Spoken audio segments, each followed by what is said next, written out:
অনুষ্ঠানে উৎসবের হাতে মহা বিপদে কাকন। এই তো সম্পূর্ণ জানতে হলে ভিডিওটি না টেনে দেখতে থাকুন শেষ পর্যন্ত। কৈশিকী মুখার্জি সিদ্ধান্ত নিয়েছে মুখার্জি পরিবারের সমস্ত সম্পত্তি দুর্গা মুখার্জিকে খুঁজে না পাওয়ার কারণে সমস্ত সম্পত্তির মালিক হবে স্বয়ম্ভু। স্বয়ম্ভু যে মুখার্জি পরিবারের সমস্ত সম্পত্তির মালিক হবে এইটা জানতে পেরেই দেখা যায় প্রচণ্ড ক্ষেপে যায় উৎসব। উৎসব কিছুতেই চাইছে না যে স্বয়ম্ভুকে কৈশিনী মুখার্জি পরিবারের সমস্ত সম্পত্তির দায়িত্ব দিক। এর জন্যই দেখা যায় স্বয়ম্ভু নামে সমস্ত সম্পত্তি ট্রান্সফার করা থেকে কৈশিনী মুখার্জিকে আটকাতে ষড়যন্ত্রের জাল বুনে উৎসব। সেই ষড়যন্ত্রেই দেখা যায় উৎসব কাকর নাচের প্রোগ্রামের অনুষ্ঠানে যায়।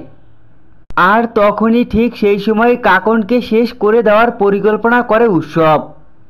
এখানেই দেখা যায় কাকন অসাধারণ নৃত্য করছে। ঠিক তখনই পিছন থেকে ছদ্মবেশ নিয়ে কাকনের দিকে গুলি তাক করে গুলি ছুড়ছে উৎসব।